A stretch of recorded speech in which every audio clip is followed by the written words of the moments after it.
Dear God, may we just catch a glimpse of your glory, so that we would once again be reminded of who you are, and in light of your glory, who you are.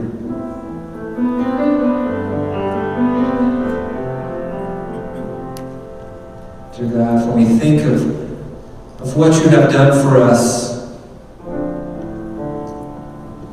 that you chose to redeem us. Dear God, our hearts are filled with joy and praise.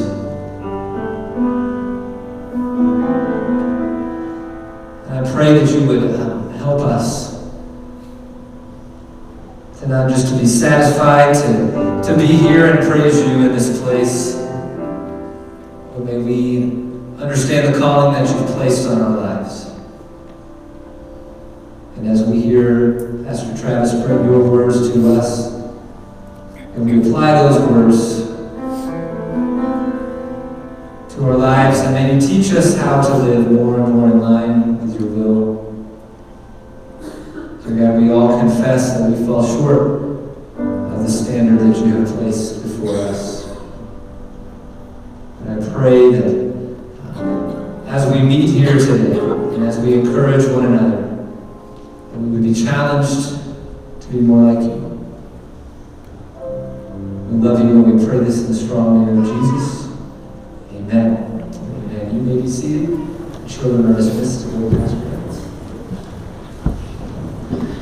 Good morning. As Brian said, my name is Travis Lee. They let me serve here as the youth pastor, which is a sweet gig you ought to look into it sometime. You might enjoy it. This week, I get to I'll tell you about some things that happened. On Wednesday evening, sometime in the night, somebody out here by these pillars outside took about a gallon jug of oil, and it looks like they unscrewed it, just spun in a circle and spewed the oil everywhere that it went. It went all over this pillar on this end and the doors and the cement. And can I tell you that our team of folks who care about the facilities came that day, and we're out with pressure washers, cleaning it up, making sure that we got as much of it out as we could. Can we just say thank you to those people who were on it?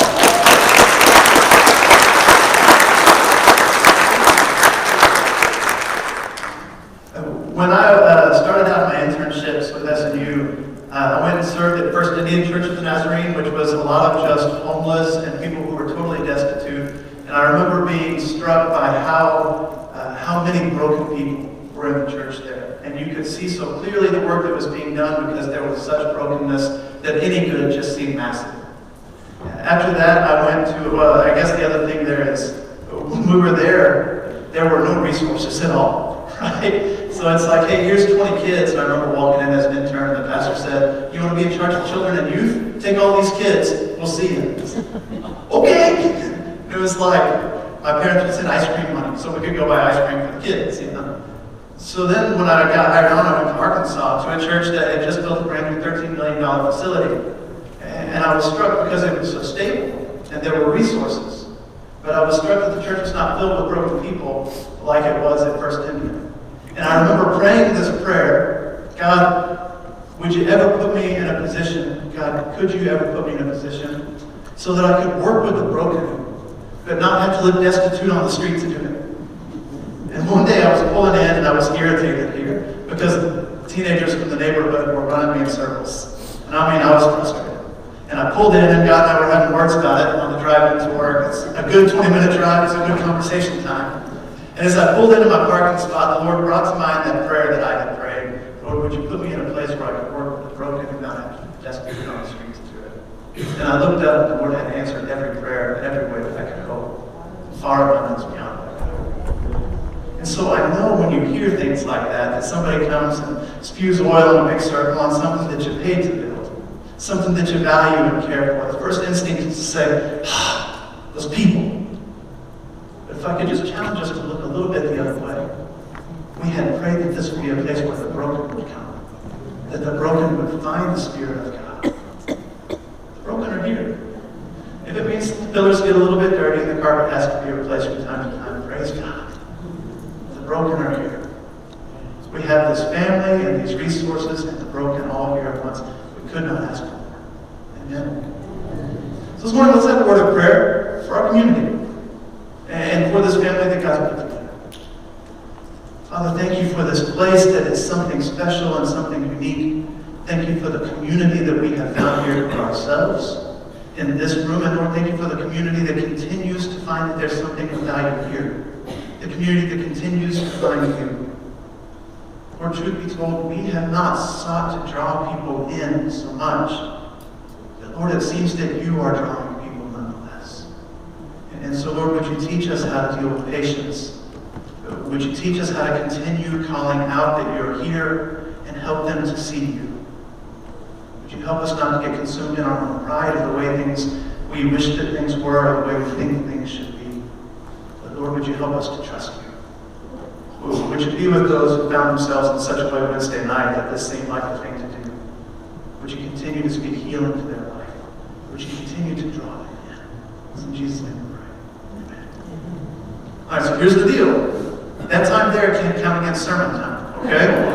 Fair? All right, that doesn't count. So there was this guy named Jonah. He was a prophet of God. It was a pretty sweet deal, really. Jonah's whole job in life was to go around and say the things that God told Jonah to say. He would go tell people, do this thing, don't do that thing, more of this stuff, less of this stuff. That's pretty much the whole game. Well, one day God speaks to Jonah and says, Jonah, I have seen the city of Nineveh. I have seen the terrible and awful things that they've been doing. I'm going to wipe them off the face of the earth. Go and tell them. You need to understand some things about Nineveh.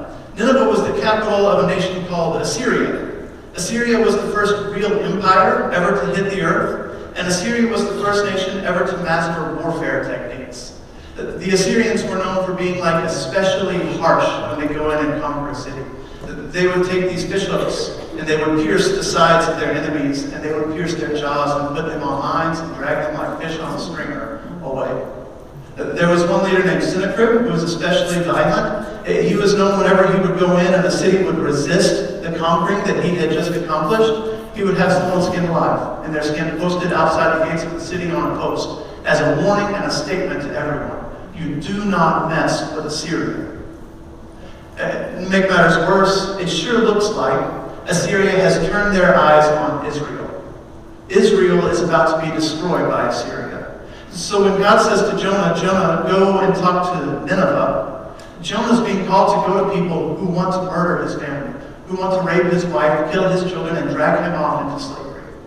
And what does God say about Assyria, about Nineveh? He says, tell them I'm done with it. I'm going to wipe them off the face of the earth. I'm going to mop the floor with them. They're finished. Oh, are you kidding me? That's like the best day ever. If you're a prophet, a little hellfire and brimstone for my enemies? Come on. That's what you live for, right? It's like, finished. Told you you shouldn't have messed with us. And so Jonah ought to be like jumping up and down at the chance to go. And so he goes and he gets on a boat. Okay, so a little quick geography lesson for those of you who are not biblical map scholars. Here's Israel, right? This is a map. Here, here's Israel. Here's Nineveh. There's no water between here and there. It's all just land. Maybe a river, but no water. Jonah gets on a boat and heads across the Mediterranean Sea this way to a place called Tarshish. It is literally on the edge of the known world. It is as far the other way as he can go. What's more, it's not like a hideout in the mountains. It's a resort destination. It's like a Disney vacation. Jonah is running away and going on vacation instead. Which I get that he's running away, but I don't understand, like, why? This is the best day ever. And so Jonah gets on this boat and books passage with these sailors who have no love of the Lord. They don't know the Lord, and they don't really care that Jonah is running away from the Lord. And they head off into sea. At some point in the journey, they look up and they see the clouds in the western sky starting to build up like they do in the springtime, where it gets dark and you see a line and you go like, ooh, better check in on David Payne and see what's going on. And so they start to listen calmly. And so they start to check in and they look as it comes in, that temperature drop that comes, the one where you know things are about to get serious and the lightning starts to hit and the thunder pops and the wind picks up and the rain starts to drive and the sea rises and starts to thrash and the boat is being pitched this way and that way and this way. And all of a sudden, these sailors who are hardened and who have spent their entire life on the sea, storm after storm, are afraid.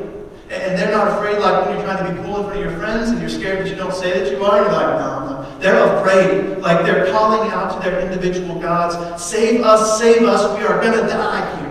In fact, they start to take all the cargo that's on the boat and just throw it overboard, because it's not about making money anymore. It's life and death, right here and right now. As they're doing this, the captain starts to look around and says, where's Jonah? And he goes underneath the deck of the boat and he finds Jonah asleep. And so this man who doesn't have any love of the Lord or know the Lord wakes Jonah up and says, Jonah, pray to the Lord. Can I point out the irony that like this guy who doesn't know God is having to tell the prophet, maybe you should pray. Maybe this is the time. He says, maybe your God will save us. And so Jonah comes up on deck to see what's going on.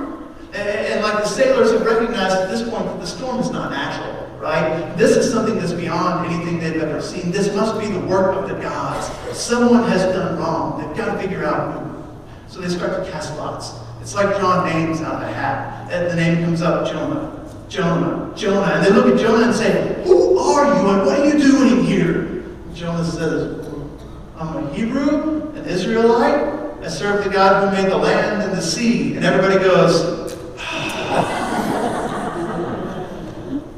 seriously? Who takes off the God who made the sea and then goes out for a boat ride, right? This is not a good decision, Jonah. So they say, Jonah, what do we do about this? And he looks at him and says, there's only one thing you can do. Throw me overboard, it'll all stop. But these people who don't know the Lord have such a value of life that they will not risk Jonah's life to save their own. And they say, no, we'll row back to shore. It'll be hard, but we can do it. And so they row and they row and they row until exhausted. They look up and they haven't moved an inch. And they say, okay. All of a sudden, these men gather together and start to pray to the Lord. Lord, we don't know you, but it sure seems like you want this guy. So please don't hold his death against us. We don't want to do it. 1, 2, 3, and over the edge Jonah goes. He hits the water and the rain, the lightning, the thunder, the wind, the waves stop, and the clouds break up, and we've got a nice sunny day. At least that's how it goes in my imagination. And Jonah begins to sink. Down, down, down into the depths of the sea. And there on that line between life and death, something weird happens. Maybe not so much weird that it happens, so much as it's weird that Jonah survives it. God sends a fish, a giant fish. No, I don't know what kind of fish it is. And this fish swallows Jonah whole. One way or another, Jonah comes to, and he is very much alive in the belly of a fish in the depths of the sea. What a strange sensation. Just swimming along down in the ocean. And somewhere down there in the depths of the sea, Jonah and God have this moment. Somewhere in the moment, Jonah becomes grateful that he's not dead, which is a first. And he becomes okay with the idea of being obedient to God. After 3 days and 3 nights in the belly of the fish, God speaks to the fish, and it starts to gargle a little bit in its stomach. And it starts getting closer and closer and closer to the shoreline until, boom! The fish vomits Jonah out, right onto the seashore. It's in the Bible, people. It's vomit. It says it in the Bible. Can't hide it. And so I can't imagine how good Jonah must have smelled there, standing on the seashore, 3 days out of fish covered in vomit. And in this moment, God speaks to Jonah again and says, hey, Jonah, go to Nineveh. To which Jonah says, yes, Lord. So Jonah goes to Nineveh, and when he gets there, what he finds is a city that is exceedingly large. It's over 100,000 people. It would take him 3 days to walk across the city. It's big. And so he walks a day's journey into the city, and he begins to proclaim the message that he's sent to say, 40 days and you're all dead. 40 days and no more. I'm going to wipe this place clean. The Lord is sick of you. He's seen what you've done, and it's over. 40 days and you're finished. And there in that hardened city of Assyrian warriors, that place who does more violence to anybody else, doesn't care about anything, those people stopped and listened. They heard the words of God from Jonah, and they began to repent. They put on sackcloth, a sign of mourning, a sign that we're changing the way that we have always been. We've done something wrong, and they begin to fast. They begin to stop eating so that they can seek the Lord more. This fasting and this mourning spreads across the city until it reaches the king himself, who says, not only me and these people, but everybody in the entire city is going to fast, even the animals, in hopes that we can beg God enough that God will hear us and forgive us and take mercy on us. God sees this. God decides that God will not destroy Nineveh after all. The repentance is genuine and God recognizes it.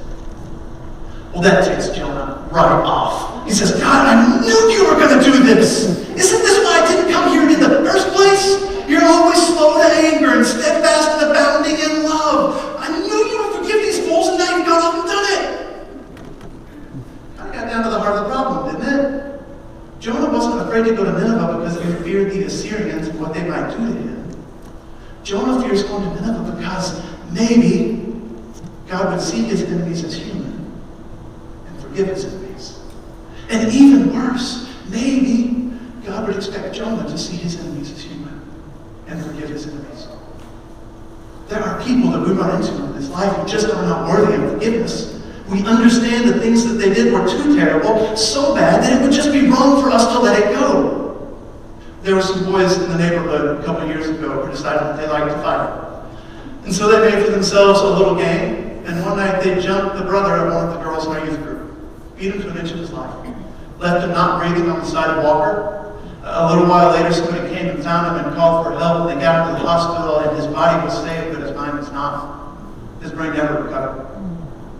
And so his family kept him in the hospital for as long as they could. And then whenever they couldn't do that anymore, they took him home and put him in a hospital bed on an IV drip in the living room of the house. Mom had to care for him, so she couldn't work. So the kids started to work so that they could pay the bills for Mom to stay home with the brother. They didn't know what was going to happen. And after about a year, his body couldn't make it anymore, and he passed away. And why? Because some 14-year-old little boy needed to prove that he was man enough to beat somebody up if he had help from 3 buddies. And God, do you think I should forgive that? God, do you think that mom should forgive that? Do you think that sister, those brothers, ought to be able to forgive those boys? I don't think so, God. I don't think it works like that. We hear about ex-wives and ex-husbands where nobody understood what was going on in the relationship. Nobody else really knew what was going on behind the scenes, what it was that they were doing, what it was that they were saying, and if we'd ever been told, we'd have never believed it anyway. We hear how they ran to the other man, the other woman, and slept with them instead and began to break apart a marriage, a family that was whole before. And God, do you think these are things that are worthy of forgiveness? Do you think a spouse ought to look at that and say, like, I'm going to find a way forward? Sticks and stones may break my bones, but words will never hurt me. And as a pastor, I meet person after person after person who is still carrying the weight of what they were told as a child. The words that their mothers said to them, the words that stuck to them like tattoos from their peers, the words that they longed for from their fathers that just never ever came. And they carried the grudge for decade after decade after decade after decade, and now when the word comes, maybe you should let it go, say, no, I've been doing it for this long, I think I'm pretty well invested, I'll just hold on to it, thank you. For me, my fear is not that God is going to put me in confrontation with my enemy. I want to be in confrontation with my enemy. I want to tell them exactly what I think about them. I want to let them know every bit of it. My fear is that God is going to see them as human. My fear is that God is going to forgive that jerk and want me to do the same. So Jonah gets up, walks out of the city, probably with me and with you with him, and goes out and builds a shelter out in the wilderness. Plops down and sits down to see what's going to happen to that city of Nineveh. And as he's sitting there, since we've already had weird stuff happen, more weird stuff happens, God appoints a bush, a castor bean plant probably, and it grows up suddenly over Jonah and gives Jonah shade out in the wilderness. And Jonah is just tickled to death about this plant that grows up out of nowhere and gives him shade. I mean, how awesome would it be if, like, the beanstalk of Jack just came right here, right now? Like, you go, so cool, like a little miracle from God, just for me. It's so shady, look how lush the tree is. It's giving me all the things that I hope for. I wonder if I'll make food. And then the next morning, dawn hits, and God appoints a little worm. And the little worm goes and starts to nibble around at the bottom of the plant, and the plant starts to wither and die. And then God prepares a sultry, hot, humid east wind. and the temperature starts to rise. The sun starts to beat down, and Jonah gets faint in the heat, and he starts to talk to himself about his plant. I miss that plant. That plant was the most valuable thing in the world to me. How could it ever disappear? It should be me or the plant.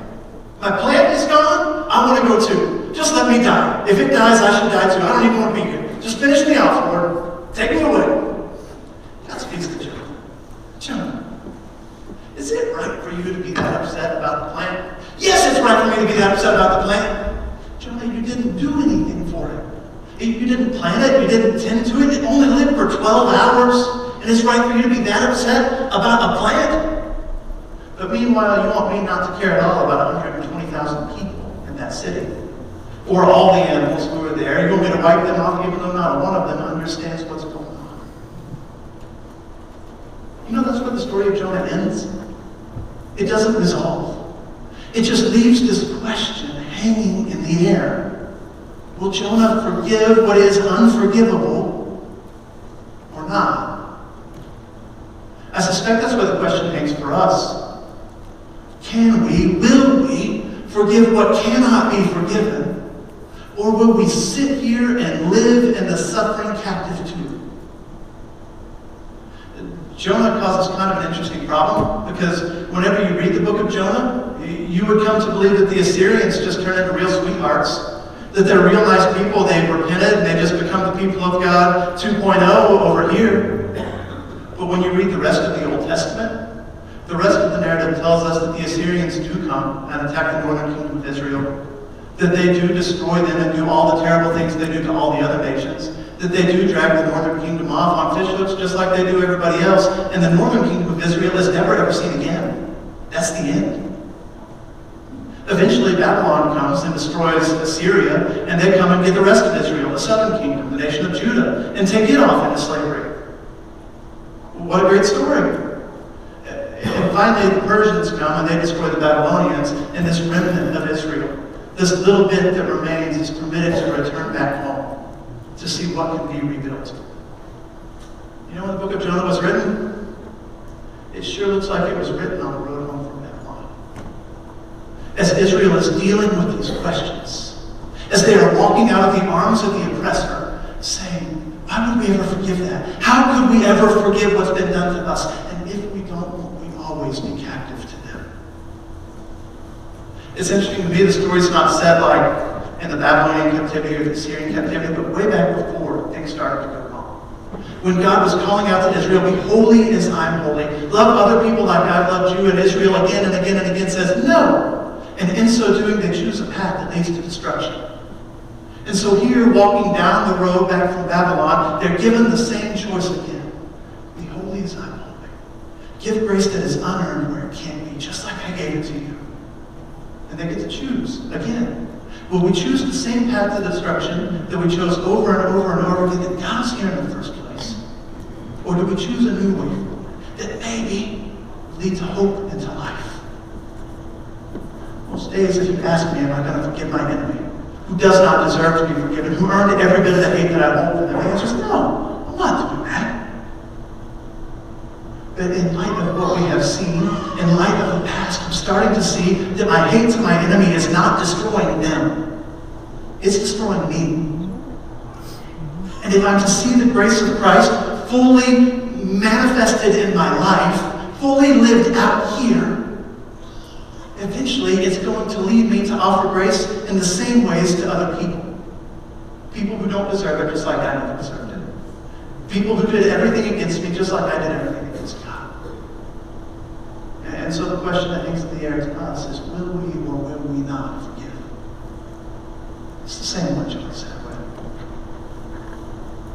As the band comes forward, I'd like to pray for you. Oh Lord, can't we just sit in Psalm 23 where we find out that goodness and mercy are after us all the days of our life?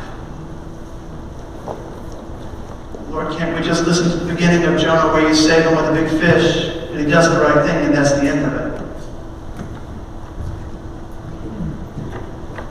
Lord, there have been these difficult moments that we just simply cannot handle.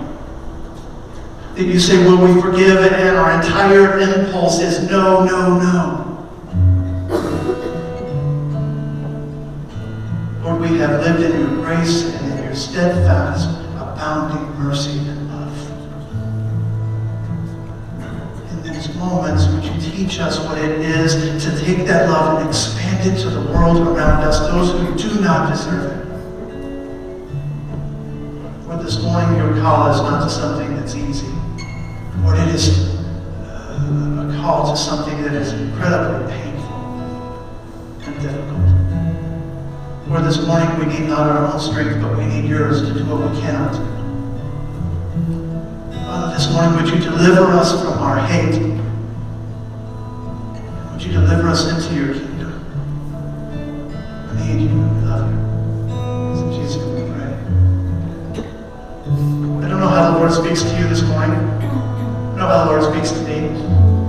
I don't know how you respond to God's leading. I know how I typically do. But however it is that God speaks to you this morning, whichever way it is God calls you to respond, if it's a prayer in your seat, or singing a song, or time at an altar, or words with a friend, would you simply be faithful? Would you be obedient to what God calls you to?